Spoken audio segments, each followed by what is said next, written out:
सबों को जय मसीह की। एक बार फिर से रैप्चर रेडी मिनिस्ट्री और इस चैनल में आपका स्वागत है, जिसे इसलिए बनाया गया है कि उसकी दुल्हन को उसके आगमन के लिए तैयार कर सके।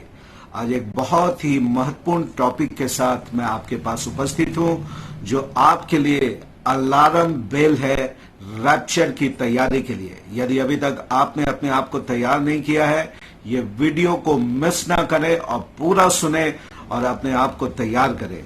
मैं बात करने वाला हूं रेड हेपर के बारे में, जो 15 सितंबर 2022 के अभी इजराइल में एक्सपोर्ट करके टेक्सास से लेकर आई गई। टेक्सास में यूएस के इसको तैयार किया गया और अभी 15 सितंबर के इसे इजराइल में सही सलामत लेकर लाया गया। रेड हेपर पुराने नियम के लोगों के लिए, यहूदियों के लिए ये बड़ा ही महत्वपूर्ण बलिदान होता था। जो इसका बलिदान, ये आपको गिनती की पुस्तक उसके 19वें अध्याय में, नंबर्स चैप्टर 19 में इसके बारे में आपको पूरे चैप्टर में पढ़ने के लिए मिलेगा। अगर इतिहास में देखो तो 19वें अध्याय में पहली रेड हेपर बलिदान हुई, जिसका मकसद था वे लोग जो किसी तरीके से मरे हुए जानवर या लोगों के संपर्क में आ गए हैं, उन लोगों के शुद्धिकरण के लिए होता था।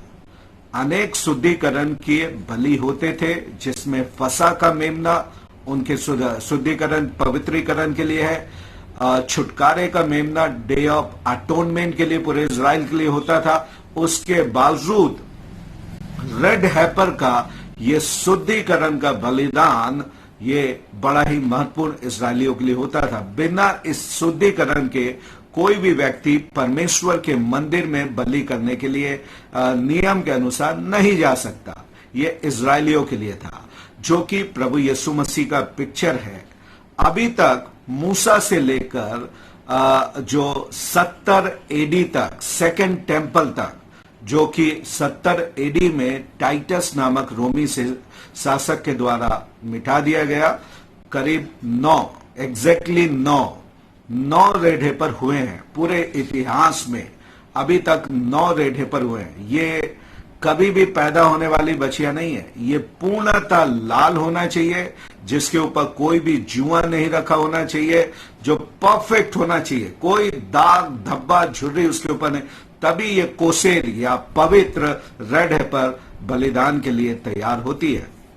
तो इतिहास में मिस्ना के अनुसार अब तक 9 हुए हैं, और मिस्ना जो यहूदियों का एक धर्म ग्रंथ है, वो ये कहता है कि 10वां और आखिरी ये उनके मसीहा के द्वारा, उनके किंग के द्वारा प्रोवाइड किया जाएगा।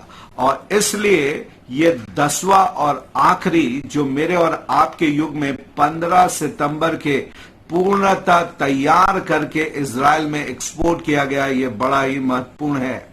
इससे पहले भी 1917 में रेड हेपर हुए, पर कुछ समय के बाद उसके कुछ बाल उसमें से ब्लैक कलर के हो गए। आखिरी बार 2018 में ऐसा लग रहा था कि अब ये परफेक्ट रेड हेपर मिल गया है। परंतु जब बलि के समय तक वो तैयार हुआ तो वो 2 वाइट बालों के साथ हुआ, इसलिए वो रिजेक्ट हो गया।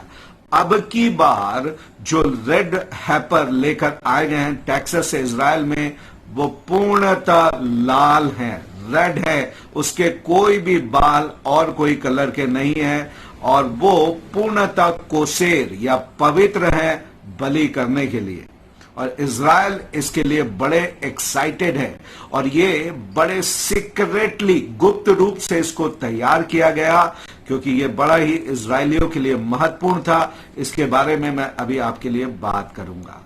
तो गिनती की पुस्तक 19वें अध्याय में जब पहली बार हुआ, तो एलियाजर याजक को मूसा ने तैयार करके दिया, जो फाटक के बाहर बलि किया जाता था, छावनी के बाहर, और उसके बाद उसमें से 7 बूंदे याजक, महायाजक ले जाकर मिलाप वाले तंबू के ऊपर छिड़कता था। 7 बार इसलिए क्योंकि मानव जाति का इतिहास 6000 साल का है, और 7वां दिन 7वां 1000 साल विश्राम काल का है। परमेश्वर का एक दिन मनुष्य के 1000 साल के बराबर है।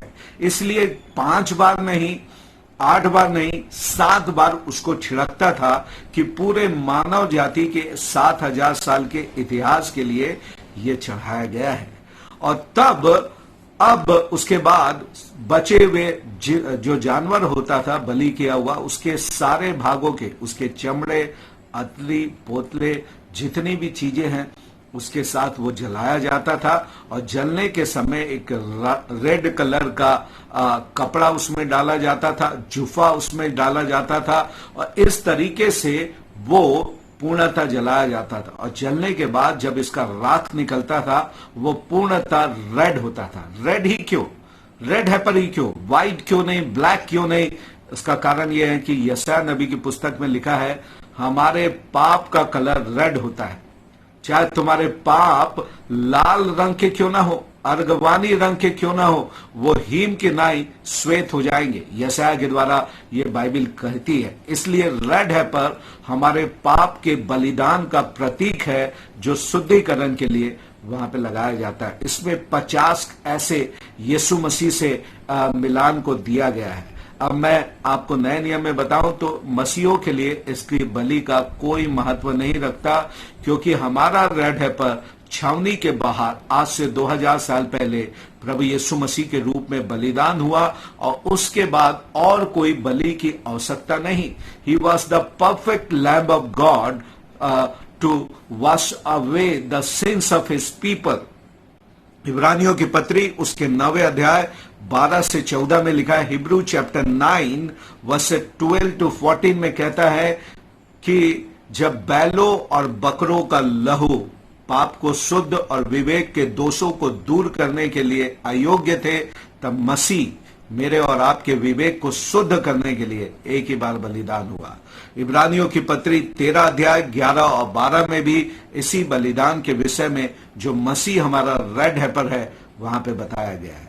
तो इसका महत्व क्या है? मैंने आपको बताया कि ये 9वां अब तक हुआ है इतिहास में, और ये 10वां है, जिसका कहता है मिशना या रामबम कहता है कि 10वां जो है वो स्वयं मसीहा इसको देंगे।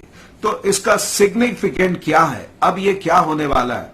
ये जो हुआ है सितंबर महीने में हुआ है, और मैं आपको बतलाना चाहता हूं कि हमारे 25 सितंबर के 2022 25 सितंबर के इजरायलियों के कैलेंडर के अनुसार उनका नया साल, न्यू ईयर आरंभ हो रहा है।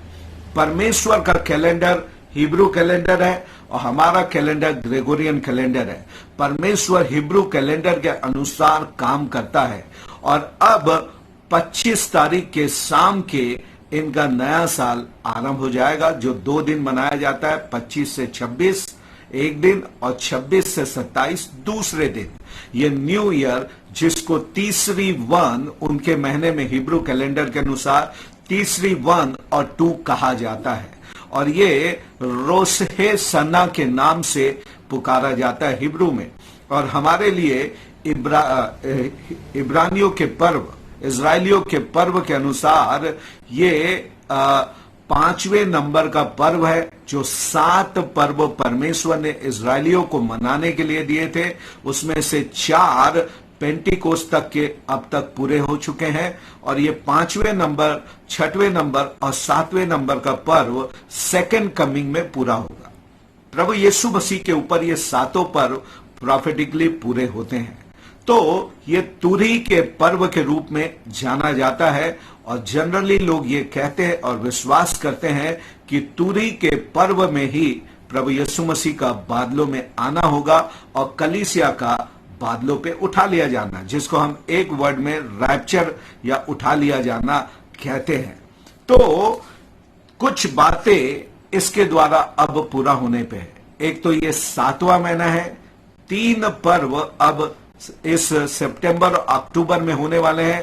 पहले तुरी का पर्व, उसके बाद 10वें तारीख के होता है डे ऑफ अटोनमेंट, छुटकारे का पर्व, और तीसरा झोपड़ी या टेबरनाकल का पर्व, जो कि 15 तारीख से 21 तारीख तक एक सप्ताह के लिए मनाया जाता है। तब ये रेड हेपर, जो कि परफेक्टली 2 साल के हो चुके हैं, रेडी हैं सैक्रिफाइस के लिए। क्या बतलाता है? पहली बात, रैप्चर के लिए कोई भी बाइबल में चिन्ह नहीं दिया गया है।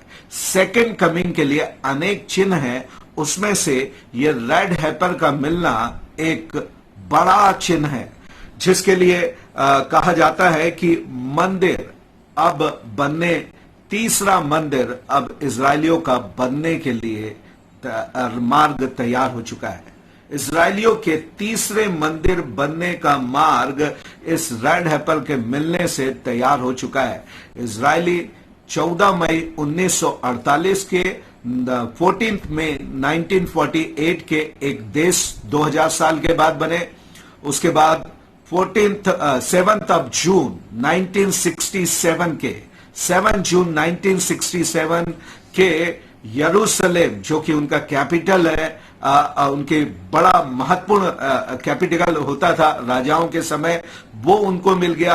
अब एक ही चीज जो बाकी है, परमेश्वर का वायदा था, 3 बातों को देख पाएंगे प्रभु यीशु मसीह के आगमन के पहले। इजराइल एक देश बन गया, अंजीर के पेड़ में कोमल पत्ते निकलने लगे, यरूशलेम उनके पास आ गया। अब मंदिर का बनना बाकी है। अब कभी भी इस रेड हैपर को ये बलि कर लेंगे सीक्रेटली। याद रखिए, जब ये हो जाएगा तब इसके बारे में आपको जानकारी दी जाएगी। मंदिर के बनने की पूरी तैयारी सालों पहले हो चुकी है। जो जो चीज उसमें बनने के लिए लगना है, जो सामान है, जो पैसे हैं, जो मटेरियल है, जो लोग हैं, याजक, महायाजक, सैनहेड्रिन, सारी चीजें रेडी है। पर रेड हेपर के कारण ये अभी तक रुका हुआ था। अब रेड हेपर का मिलना, वो भी पर्व के समय 7वें महीने में, ये दिखाता है कि अब अंत के बड़े करीब हम आ चुके हैं। तो ये तीसरे मंदिर का सिग्निफिकेंट है। अब प्रभु यीशु मसीह ने इसके बारे में कहा, दानियल 9:27 में लिखा है, पहली बात रेड हेपर ये बतला रहा है कि अब एंटी क्राइस्ट के मसीह विरोधी के प्रकट होने का समय आ चुका है। दानियल 9:27 में लिखा है, और वो प्रधान जो एंटी क्राइस्ट के बारे में लिखा है, 1 सप्ताह के लिए बहुतों के साथ वाचा को, दृढ़ वाचा को बांधेगा। पहली बात, 1 सप्ताह के लिए। तो पहली बात, एंटी का क्राइस्ट, वो प्रधान, ये लाल बछिया एंटी क्राइस्ट के लिए दरवाजा को खोल दी है। दूसरी बात, ये दरवाजा खोलती है 7 साल के महाक्लेश के आरंभ के बारे में। एंटी क्राइस्ट जब प्रकट होगा, वो मंदिर को बनाने के लिए इजरायलियों को अनुमति देगी। जब एक दृढ़ वाचा मिडिल ईस्ट और इजरायलियों के बीच में वो स्थापित करेगा मीडिएटर बन के, तो मंदिर पहला ये होगा कि उनको मंदिर बनाने की अनुमति रहेगी। मैं और आप उसके पहले रैप्चर हो जाएंगे, इसके बारे में मैं आता हूं। पर ये दूसरा दरवाजा खोल रहा है 7 साल के महाक्लेश के बारे में। इसलिए रैप्चर के लिए तैयार हो जाएं।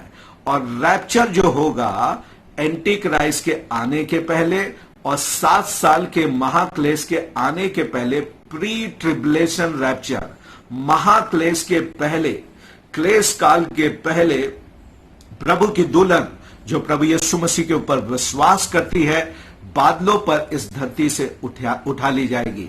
तो मैंने आपको बताया, एंटी क्राइस्ट के लिए दरवाजा खोल दिया, 7 साल के महाक्लेश के लिए दरवाजा खुल गया, और कलीसिया के लिए, इनके पहले कलीसिया के लिए उठा लिया जाना।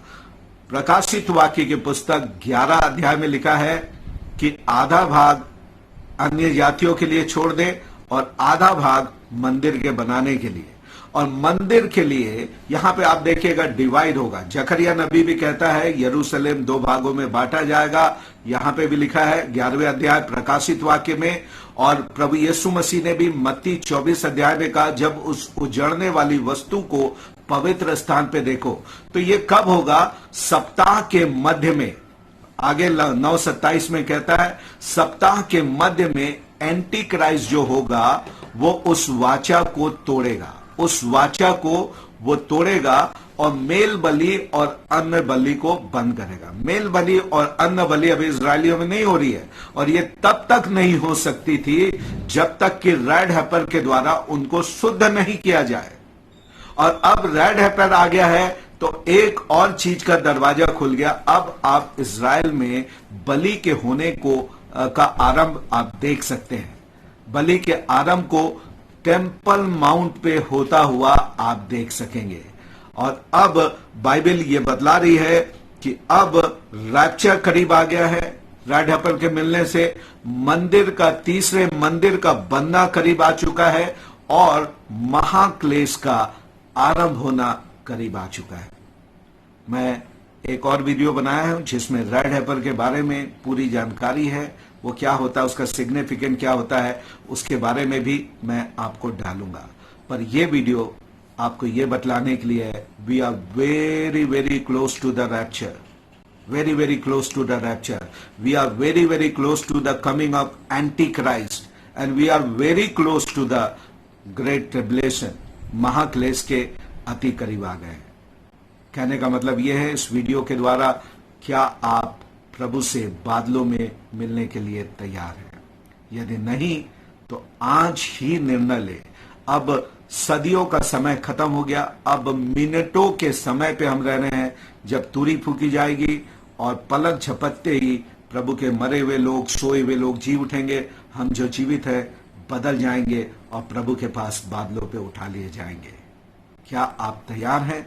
अपने आप को तैयार करें। प्रभु इस वीडियो के द्वारा अनेक लोग को आशीष दे। जरूर इस वीडियो को अपने फ्रेंड्स को, अपने रिलेटिव्स को, अपने चर्च मेंबर को शेयर करें कि लोग अपने आप को तैयार कर सकें। God bless you all.